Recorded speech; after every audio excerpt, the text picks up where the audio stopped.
le problème de l'oscillateur harmonique.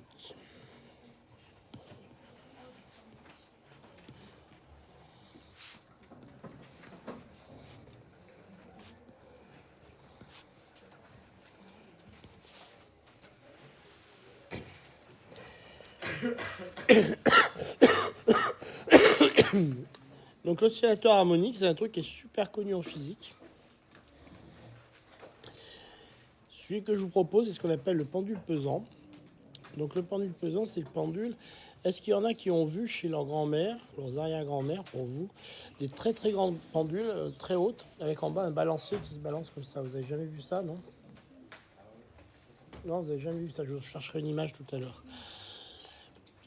Alors le but, c'est d'avoir ici un poids. Donc la verticale est comme ça. Hein. Et vous avez un poids qui se balance. Donc je lève mon poids comme ça et je le lance. Donc il y a l'angle θ ici. Et je le lance. D'accord? Et maintenant, je cherche à calculer quelle va être la période θ de t. C'est ça que je cherche.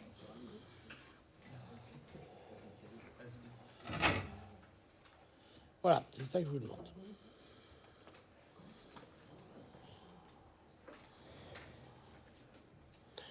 Alors, vous allez avoir besoin... Alors, je vous donne une indication, mais je ne veux pas que vous tourniez autour. Parce qu'elle vous servira à un moment, mais il ne faut pas que vous soyez obnubilé par l'indication que je vous donne.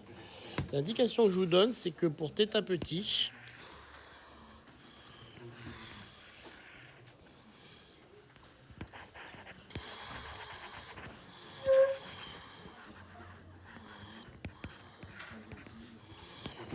sinus θ,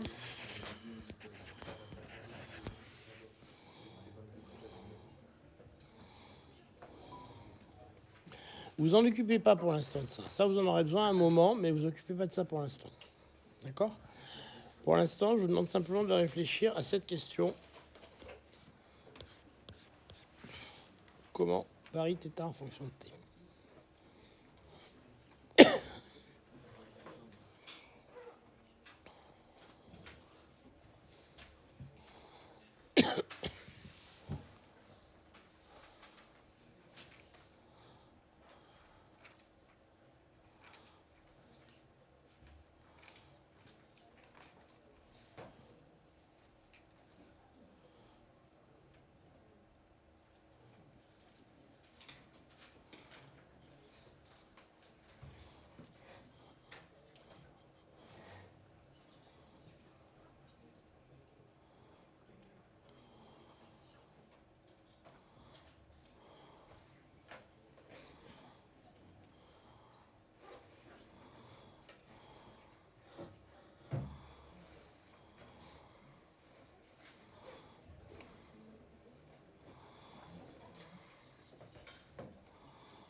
Vous avez fait un truc sur le corps des Alpes, non, dans les 2 heures?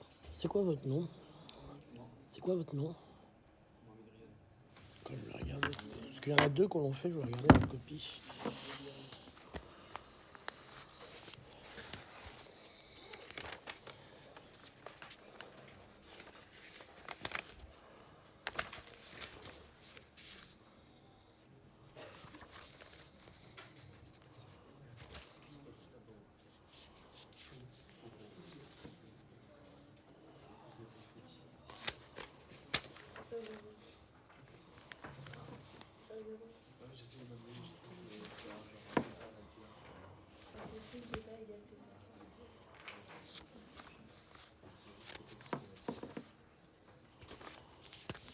Pourquoi je vous ai pas, moi? Au manque de paramètres. Alors, quand vous avez un problème où vous manquez de paramètres, ben vous les mettez, vos paramètres. D'accord? Vous embêtez pas. Il se peut dans l'examen, je n'ai pas regardé parce que j'ai fait le problème de tête, mais je ne l'ai pas écrit, qu'il manque de paramètres dans le problème. Donc, vous rajoutez votre paramètre qui vous plaît bien. Vous l'appelez R ou L. Je ne sais pas, les gens vont appeler R ou L. Et puis la hauteur ici, vous allez voir, on en a besoin, on appelle ça H, EZ par exemple, c'est mieux de l'appeler Z. Et puis c'est tout. Bah alors comment on va faire là-dessus? Qu'est-ce qu'on connaît là-dessus? Alors, premièrement, on ne jette pas sur Internet parce que vous allez trouver des tas de solutions, y compris la solution du pendule anharmonique qui tient 4 pages de calcul. Et faites gaffe, parce qu'un pendule harmonique, vous pouvez délirer pendant 50 pages là-dessus. Donc, si vous cherchez sur Internet, en général, ce que je vous fais, c'est les 2 premières lignes. Donc, après, on va partir dans des trucs. Bref. Donc, ce qu'on sait, c'est que l'énergie mécanique, c'est-à-dire l'énergie cinétique plus l'énergie potentielle, c'est une constante. D'accord? L'énergie cinétique, c'est 1,5 de mv2.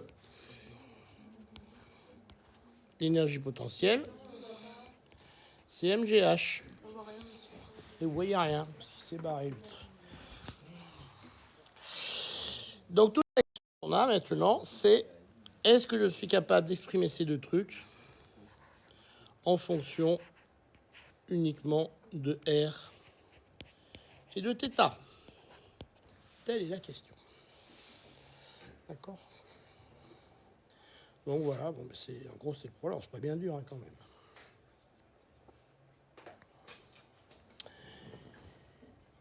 Bon, ben on va s'attaquer au problème. Petit a, si je fais un cercle, que j'ai ici une tranche, donc θ, de rayon R, la longueur ici fait Rθ. Je pense que tout le monde sait, c'est même la définition d'un angle. La définition d'un angle, c'est le périmètre divisé par le rayon. C'est la définition de l'angle. Donc finalement, je sais que L point, c'est-à-dire la vitesse, c'est R θ point. Je n'ai pas à tortiller, c'est la définition. Si vous n'en souvenez pas, vous faites le dessin. Ben, c'est L point, c'est des dl sur dt, si vous voulez. Si j'ai appelé L cette longueur de l'arc de cercle, c'est dl sur dt. Alors, quand vous ne savez pas, honnêtement, plutôt que de sortir du fin fond de votre mémoire une formule qui est à moitié juste, c'est-à-dire aussi à moitié fausse, faites donc un petit dessin, comme ça, qui vous sauvera la vie, parce que là-dessus, en général, vous ne trompez pas si vous avez fait le dessin. D'accord? Donc ça, c'est clair. Maintenant, il y a l'énergie potentielle à trouver. Donc là, je fais un dessin. Alors celle-ci, elle est un peu tricky, comme on dit en anglais. Donc souvent, vous ne la trouvez pas. Donc c'est ça. Qu'est-ce qui est hydrophobe?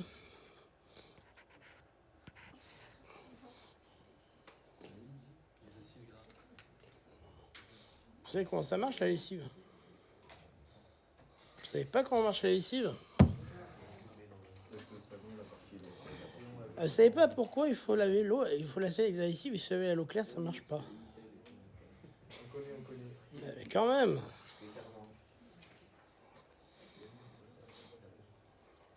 Donc vous savez qu'on va mesurer la taille d'une molécule d'huile. Non, vous savez pas? Vous prenez un lac, votre lac préféré, vous balancez un litre d'huile dessus, vous mesurez la taille de la tache et vous avez qu'elle se mette exactement en monocouche, parce que les énergies de tension pour faire une bicouche d'huile, elles sont énormes. Donc ça va faire une monocouche d'huile parfaite. Sur un lac. Ouais, enfin, si vous n'avez pas là, vous prenez votre évier et une bicouche d'huile. C'est l'occasion d'aller se promener, quoi.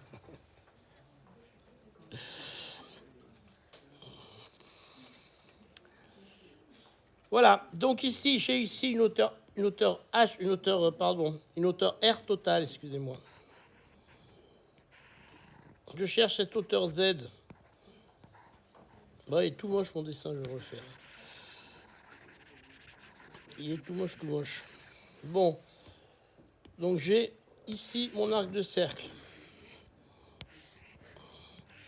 Je cherche ici cette hauteur Z. Sachant que la hauteur ici, c'est R, pardon. Et sachant que j'ai ici un angle θ.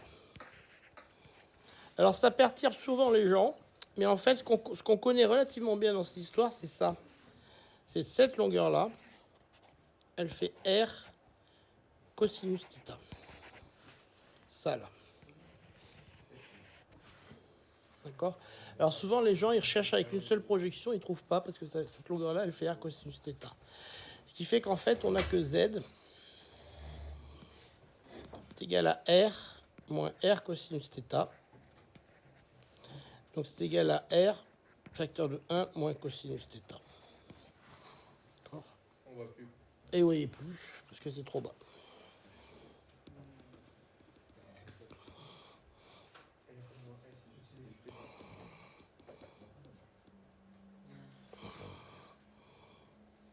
Oh, saleté. Tiens, ça tout.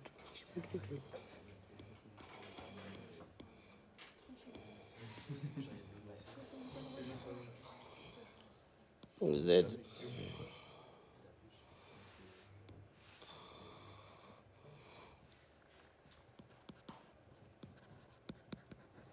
R moins R cos θ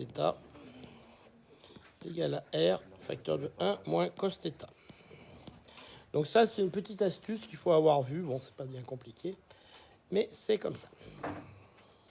Est-ce que maintenant, c'est clair pour tout le monde, ça? C'était la seule chose un petit peu difficile de ce télé. Maintenant, je remets tout ça ensemble. Que l'énergie cinétique est égale à 1 demi de mz carré, c'est égal à 1 demi de m r carré θ point carré, et l'énergie pesanteur c'est égal à m gh, c'est égal à m gr facteur de 1 moins cos θ. Et je remets tout ça ensemble, ce qui me donne que l'énergie mécanique c'est égal, alors je vais factoriser les m tant qu'à faire, et les r, ça me fait m r facteur de 1 demi de r θ point au carré plus g facteur de 1 moins cos θ. Et je dis que ça c'est égal à une constante. D'accord. Alors là il y a une petite formule de Trigo que vous n'êtes pas censé savoir, donc je vous la donne. C'est que cos θ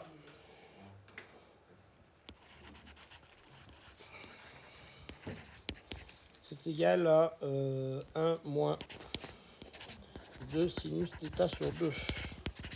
Bon, ça, je vous laisse l'apprécier.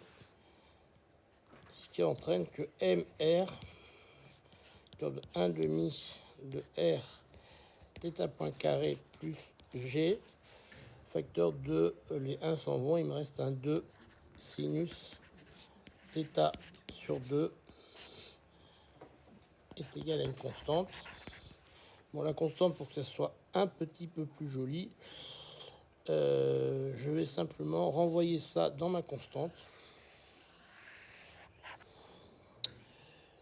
Puis je renvoie aussi encore un... Pourquoi j'ai un demi qui traîne là, moi? Je vais envoyer aussi un demi de R dans ma constante. Et il me reste finalement...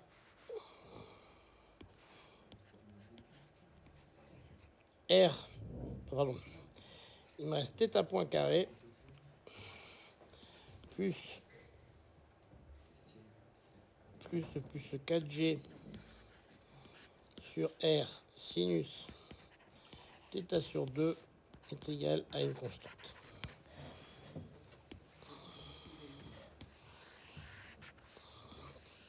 Voilà ce qu'on doit obtenir. OK?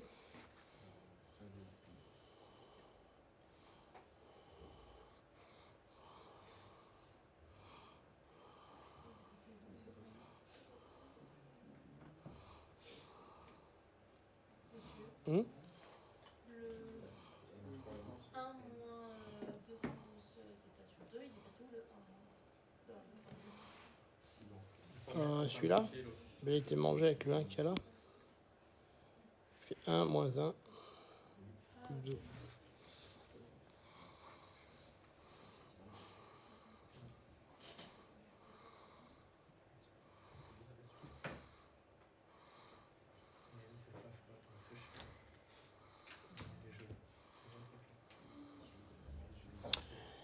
Bon, alors, la première chose qu'on peut remarquer, alors, je peux faire déjà une petite... on va faire déjà une petite...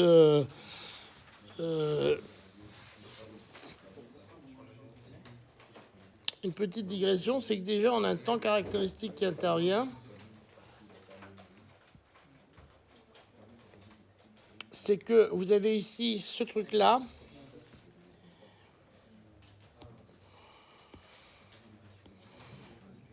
Dimensionnellement, vous voyez cette chose-là, c'est homogène à un temps moins 2.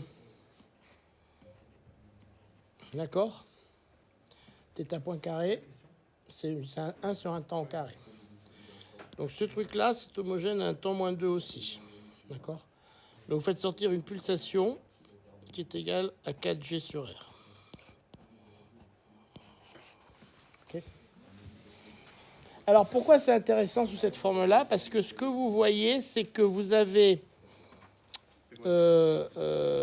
ici un système sur lequel la pulsation ne dépend pas de l'amplitude. D'accord?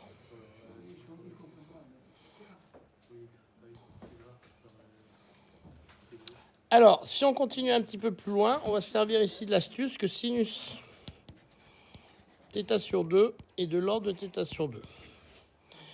Et on obtient la chose suivante. C'est ça. Alors, en fait, ça, c'est le développement. Alors, ouais, mais là, le problème, c'est que là, il est à 4G sur R, mais il faut... En fait, non, là, il n'est pas égal à 4G sur R. Le problème, c'est que là, je l'ai mal fait parce qu'il faut que je fasse ça. C'est une bonne remarque. Parce que là, le problème, c'est qu'il n'est pas égal à 4G sur R parce que j'ai un terme en θ point carré, ici, un terme en θ sur 2. Donc, en fait, il faut que je fasse ici un terme. Il faut que je le ramène en θ sur 2 ici. Donc, en fait, il faut que je fasse un θ sur 2, θ point sur 2 au carré. Donc, il faut que je refasse l'écriture. Ce truc-là, il est faux, en fait. Parce que il faut que je fasse un changement de variable si je veux que ça, c'est juste, mais si je veux dire en précision, il faut que je ramène ici un θ point sur 2 au carré pour avoir ici un θ point, un θ sur 2 aussi, sinon ça ne marche pas. Et on trouve le même résultat.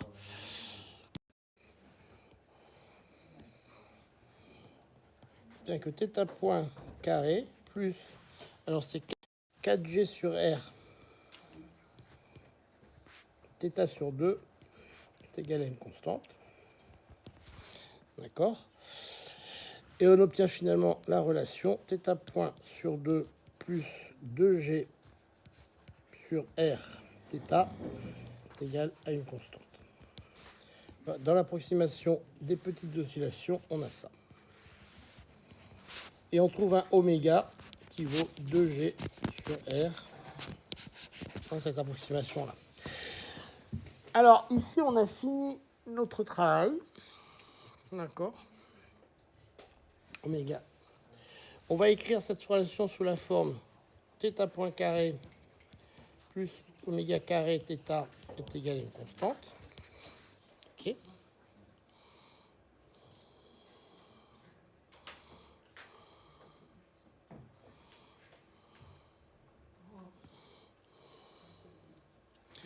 Et vous reconnaissez ici une équation différentielle.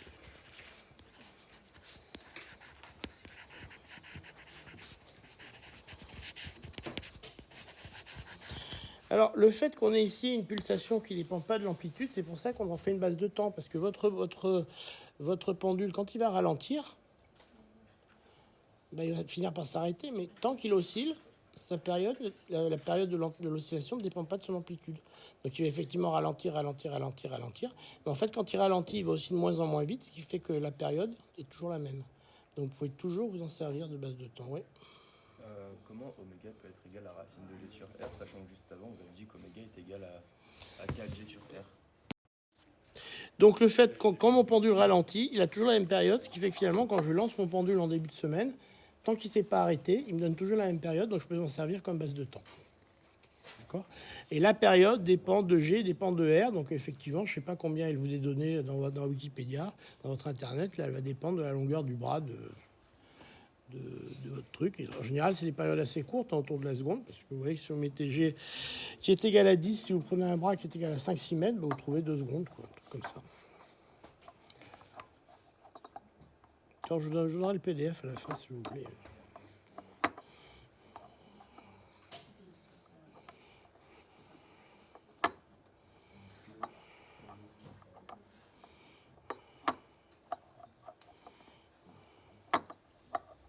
Bon, alors, évidemment, vous avez sur cette solution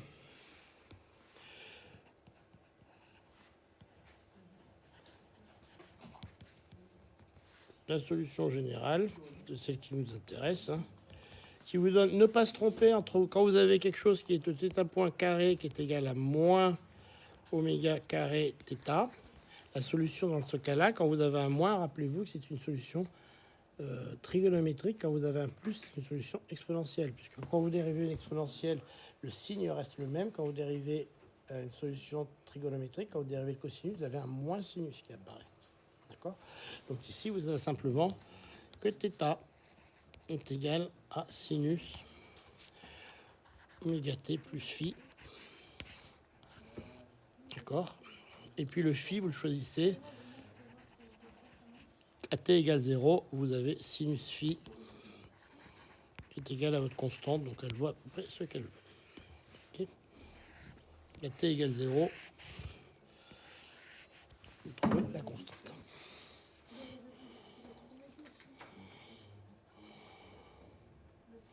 Faut les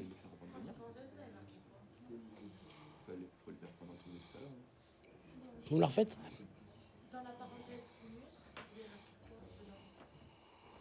Oméga t plus phi. Alors le phi il compte du fait que vous avez forcément une constante à l'origine. Alors moi je la marque comme ça, soit vous marquez sinus oméga t plus une constante, soit vous marquez sinus oméga t plus phi. Moi je le marque sinus oméga t plus phi. À t égale 0, il vous reste sinus phi. Et sinus phi, vous marquez c'est égal à la constante que vous avez, que vous trimballez depuis le début. Qui en fait va être l'énergie mécanique à t égale 0.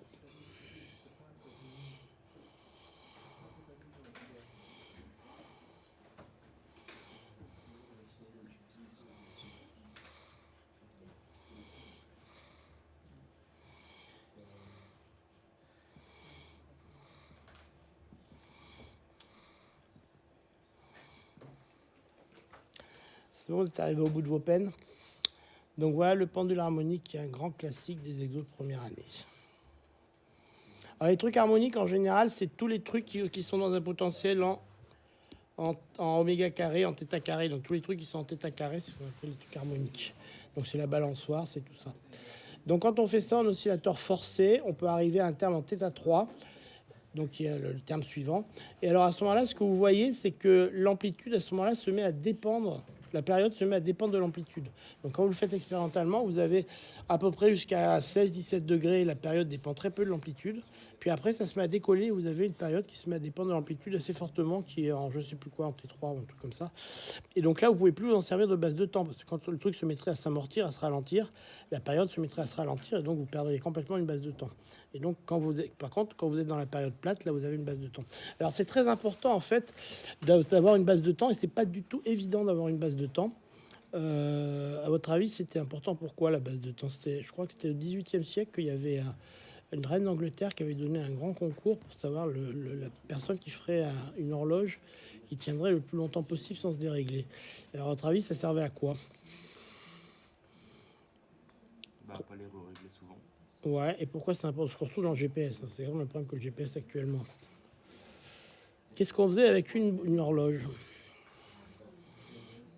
Bah, on mesurait le temps. Ouais, et quand est-ce que c'est très important de mesurer le temps? Pour le temps de travail. Ouais, ça c'est votre côté syndicaliste qui remonte. Mais en dehors de ça, qu'est-ce qui faisait bien, qu'est-ce qui faisait beaucoup en Angleterre? Ah, le thé.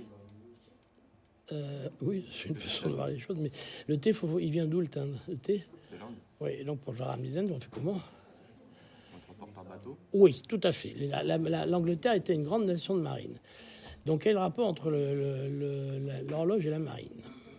Bah, parce qu'il fallait les temps d'exportation.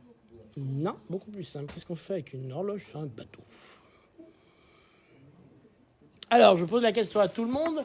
Si vous avez un peu de bon sens, qu'est-ce qu'on peut bien donc faire avec une horloge sur un bateau en dehors de savoir l'heure du repas?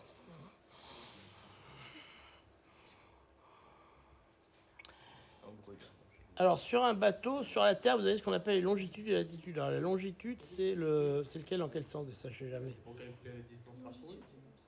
Attendez, la longitude, c'est celui qui est comme ça, non? Oui. Alors, la longitude, vous l'avez assez facilement en regardant le coucher du soleil. Vous savez où vous êtes. Mais alors, comment vous faites pour savoir où vous êtes comme ça? les fuseaux horaires. Ouais, puis il y a le GPS qui vous le donne. Au 18e siècle, il n'y en avait pas trop. Alors, comment vous faites? Bon, on regarde le soleil. Ouais, vous regardez le soleil. Le soleil, il vous dit que... Bah, il nous dit l'heure. Il vous dit l'heure, exact. Mais comment vous faites pour ça où vous êtes sur la Terre avec ça? Bah, si on va vers la droite, il fait nuit plus rapidement. Donc, vous êtes sur la mer, vous êtes à cet endroit-là, vous savez que maintenant, il est midi. Donc, c'est l'heure de l'apéro. Mais en quoi le fait que ça soit l'heure de l'apéro vous dit où vous êtes sur la Terre?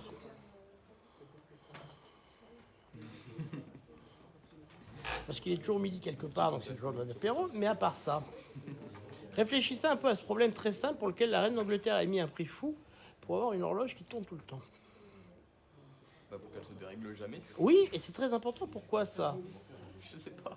Mais parce que chez vous, c'est l'heure de l'apéro, mais au point de départ, c'est pas l'heure de l'apéro. Donc si vous avez réglé votre horloge sur le point de départ et qu'elle ne se dérègle pas, et que vous savez l'heure là où vous êtes et l'heure du point de départ, vous savez où vous êtes sur la Terre. Ouais. D'accord? Vous avez le décalage horaire. Ouais. Et donc vous savez où vous êtes sur la Terre. Mais pour ça, vous avez une horloge qui marche pendant un temps très très long sans se dérégler. Ouais. Et c'est absolument fondamental pour la marine, ça. Parce que savoir où vous êtes en longitude, vous mesurez, la déclinaison du soleil, vous savez immédiatement où vous êtes. Mais savoir où vous êtes comme ça, si vous savez que c'est midi là, vous ouvrez votre apéro, vous êtes content. Mais si vous n'avez pas un autre point de repère, vous êtes bon comme la romaine.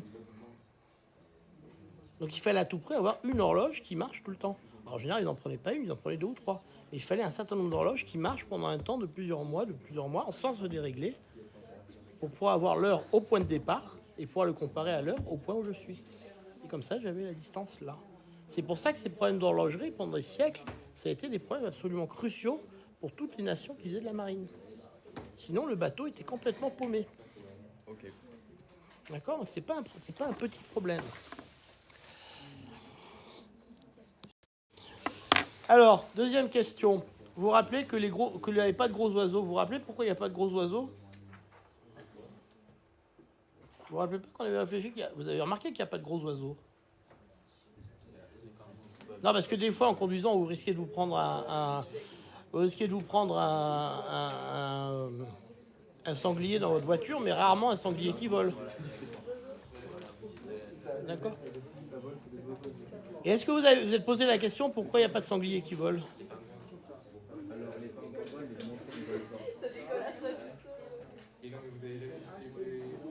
Non, mais le plus gros oiseau volant, si vous cherchez sur Internet, il fait 15 kilos. Hein. Et il vole pas vraiment parce que pour voler, il se met face au vent, il attend d'avoir les vents portants pour décoller. Alors, à votre avis, pourquoi il n'y a pas de gros oiseaux?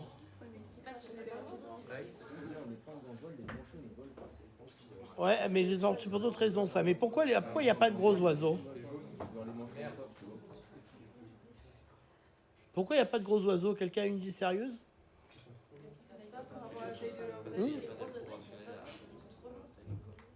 Ah oui, ils sont trop lourds. Oui, je suis d'accord, mais pourquoi ils sont trop lourds?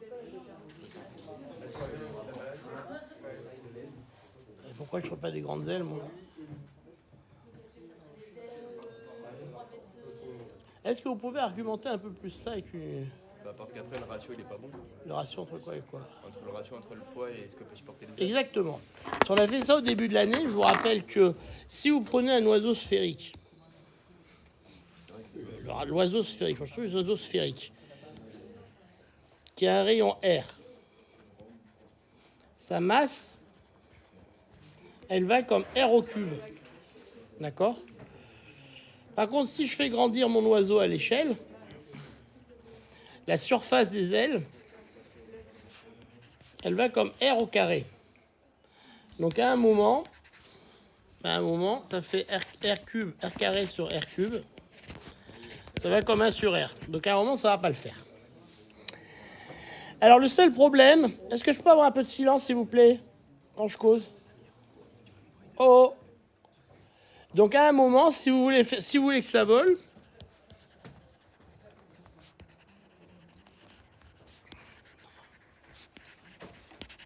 eh ben, il faut que les ailes aillent en R cube. Alors pourquoi pas? Mais ça commence à ouvrir des ailes un petit peu balèzes. Par exemple, pour un être humain normal, ben vous savez très bien ce que ça fait une aile de parapente. C'est-à-dire que pour un être comme moi, ça fait 25 mètres carrés d'aile. Bon. Là, on pourrait se dire, je fais la nature, fait 25 mètres carrés d'aile. Mais là, vous tombez sur un autre problème, c'est que 25 mètres carrés d'aile, vous ne pouvez pas concevoir une ossature, une musculature qui soit capable de les faire battre. Et surtout, il faut être musclé, les articulations, tout ça qui vont avec. Donc, même en allant à la salle tous les jours, ça ne va pas le faire. Donc, globalement, il n'y a pas de gros oiseaux. Et je vous dis, le plus gros oiseau qui vole, il fait à peu près une quinzaine de kilos. Il ne fait pas du vol battu, en fait, il fait du vol plané. Alors, ceci dit, on a fait voler des avions quand même. Alors, qu'est-ce qu'on fait avec un avion pour que ça marche? Pourquoi un avion, il vole? Ah non, en fait, non. Il y a de l'énergie qu'il a dit. Ouais, c'est-à-dire, qu'est-ce qu'il fait? Le kérosène qui brûle. Ouais, il fait quoi? Bon, il utilise l'énergie nécessaire à faire voler quelque chose d'aussi gros. Ouais, mais... Ouais, et qu'est-ce qu'il fait Bah, il par a des rapport aux moteurs oiseaux? qui le propulsent. Ouais, donc Et après, il a une grande envergure qui permet de planer. ouais, et par rapport aux oiseaux, la grosse différence entre un avion et les oiseaux, c'est quoi? Bah, c'est que ça n'a pas de moteur, un oiseau. Oui, mais la conséquence, c'est quoi?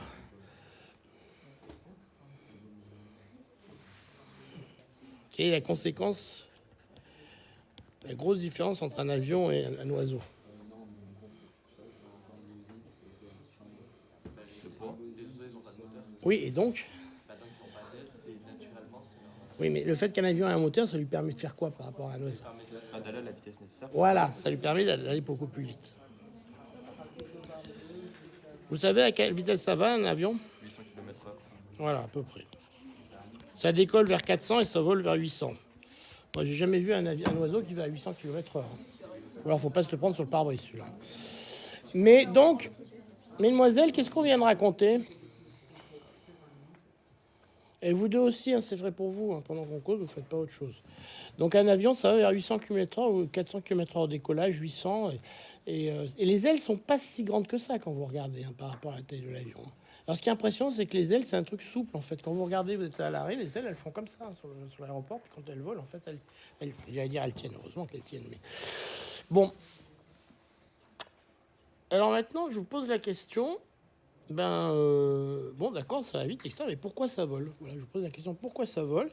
Est-ce que vous aurez une idée de comment calculer, sans vous jeter sur Internet, hein, est-ce que vous venez d'évaluer à peu près, avec vos moyens, quelle est la surface des ailes pour que ça vole? Il faut pour que ça vole.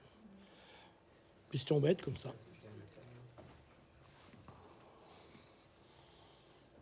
Voilà, vous réfléchissez à peu près à ce qu'il faut pour que ça vole, quoi. Je ne vous dis pas un calcul avec 5 décimales, mais voilà. Maintenant, je suis un oiseau qui sait courir à 400 km/h. Bon, j'ai gagné.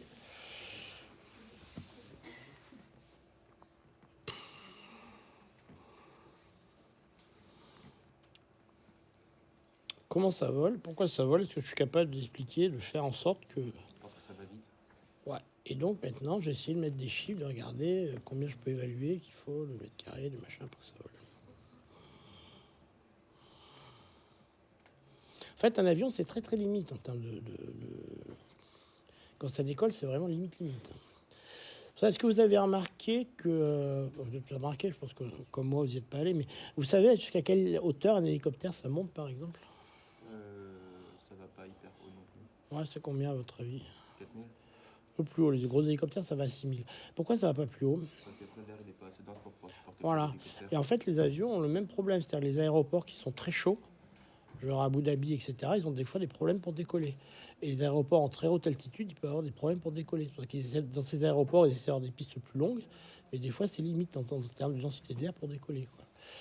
Parce que la densité de l'air va jouer là-dessus, comme vous allez le voir dans 10 secondes quand vous aurez fait votre petite modélisation. Donc, si l'air n'est pas assez dense, ben, l'avion, il n'y arrive pas. Voilà, donc essayez de réfléchir à ça. Voilà, je vous laisse. Donc, vous jetez pas sur Internet.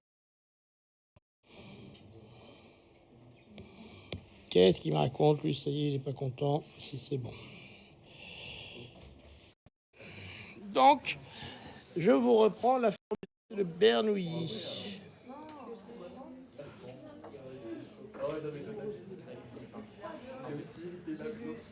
S'il vous plaît. Oh, Allô, il y en a un qui cause là devant. La formule de Bernoulli, si vous prenez une ligne de flux, vous avez une conservation de l'énergie.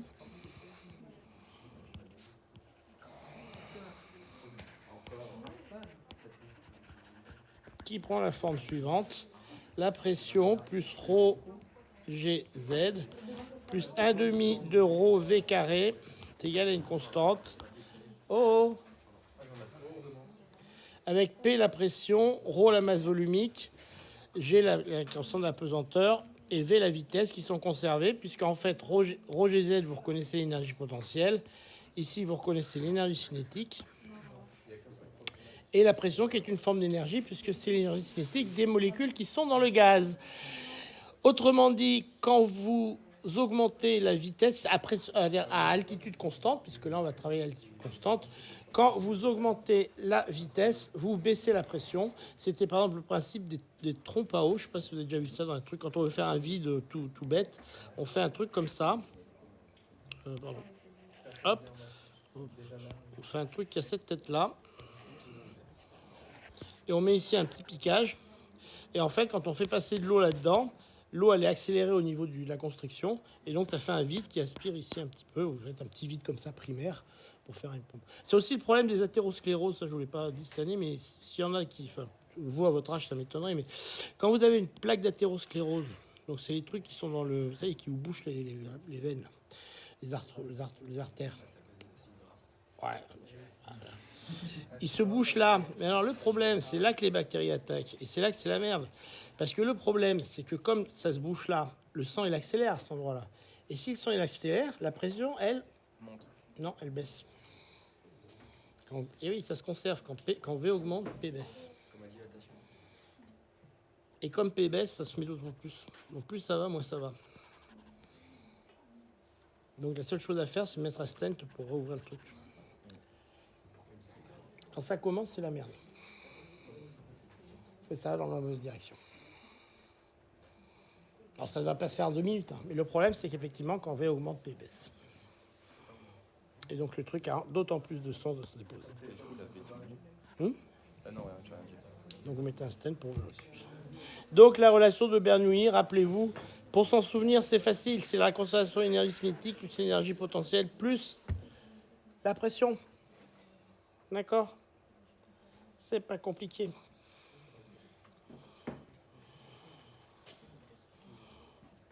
Bon, alors maintenant, qu'est-ce qu'on va faire avec ça? Notre aile d'avion, elle a une forme... Alors là, vous allez voir toujours mes talents de dessinateur. Elle a une forme vaguement comme ça. Donc, qu'est-ce qui se passe? On a du flux, alors, qui passe comme ça, puis du flux qui passe comme ça. De l'air qui arrive comme ça. Donc, qu'est-ce qui se passe dans Bernoulli? Alors, la première chose, c'est que quand je fais P, on va passer ici le up et ici le down, ok? On a P up plus ρ G Z up plus 1 demi de ρ V up est égal à P down plus ρ G Z down plus 1 demi de ρ V down. Alors, ce qui s'enlève tout de suite dedans, c'est qu'on va considérer que les Z sont les mêmes. Z up et Z down, ils sont à peu près les mêmes. D'accord? Donc, vous avez simplement, puis j'ai oublié les carrés, évidemment. Les carrés ici. Donc, vous avez simplement que la pression en dessous, P down, moins P up, est égal à 1 demi de ρ V. De ρ V facteur de V down. Le ρ V down au carré, moins V up au carré.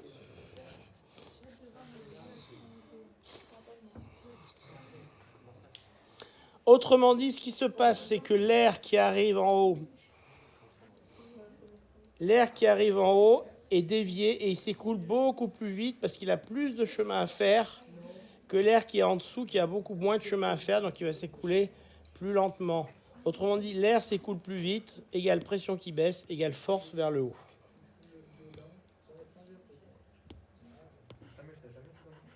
Et c'est ça qui fait décoller mon avion. Et comme je vais vite, je peux avoir des grosses différences ici. Et des grosses différences ici, ça me fait des grosses forces. Donc du fait que j'avance, je peux me permettre d'avoir des grosses différences sur V-up, moins V-down, et je peux avoir des grosses pressions qui vont faire monter mon avion. Et j'obtiens directement que la force qui est égale à la surface fois P-up, P-down, moins P-up, et j'obtiens que c'est égal à la surface divisée par 2 fois ρ fois V-down au carré moins V-up au carré. Et alors ce que vous voyez, s'il vous plaît, j'ai presque fini. Ce que vous voyez, c'est que ça dépend de ce qu'on avait dit au début, ça dépend de la surface des ailes, ça on l'a dit, mais ça c'est quelque chose qui est assez limité, elles font 120 mètres carrés. Ça dépend de la densité de l'air, donc c'est pour ça qu'on a dit qu'il faut que l'air soit assez dense. Si on monte très haut en altitude, ça marche plus, ou si l'air n'est pas assez dense.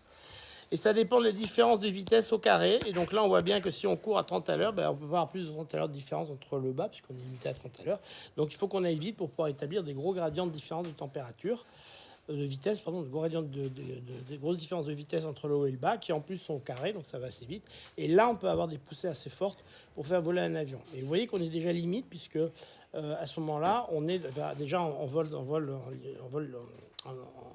vitesse de croisière, en 800 km/h, ça marche. Mais dès qu'on atterrit vers 300-400 km/h, on est limite. Ils sont obligés de sortir un peu des volets là, qui sortent vers là, qui sortent de ce côté-là. Hop, bien là, toi. Qui sortent vers là pour allonger un peu les ailes, pour les sustenteurs, comme je dis, un truc comme ça, pour allonger un peu les ailes, pour les faire... et les ailes basculent complètement vers l'arrière pour pouvoir gagner un peu de portée. Alors, il y a une chose quand même qu'il faut bien être constant, c'est que derrière, par contre, il y a un problème, c'est que comme ça va plus vite là que là, à un moment, il faut quand même que ça se recombine. Vous avez des énormes tourbillons derrière les ailes. C'est pour ça que les avions n'ont pas le droit de voler très près. Et en particulier les petits avions ou les ULM, trucs comme ça, s'ils volent à moins de 2 km d'un avion, ils sont dépouillés, quoi, parce que vous avez des trucs que vous voyez pas, mais c'est des énormes rouleaux derrière les avions qui sont dus simplement au fait qu'il y a une telle différence de vitesse entre le haut de l'aile et le bas de l'aile que ça génère d'énormes tourbillons. Un ULM qui est à moins d'1 kilomètre, il se fait dépouiller limite par terre d'entrée, quoi. Donc c'est strictement interdit pour eux de voler à moins de 5 ou 6 km des avions de ligne qui sont comme ça. Ok ? Bon, ben, je vais vous laisser partir. S'il y en a qui veulent le PDF, ils peuvent le prendre tout de suite, hein, s'ils veulent. Volontiers. Ben, je vais vous le faire. Hop. Vous le mettez sur Discord ou vous l'envoyez par mail? Hein? Vous le mettez sur Discord ou vous l'envoyez par mail? Je le mets sur Discord, mais je peux vous le mettre sur une tablette, tout ce que vous voulez. Hein.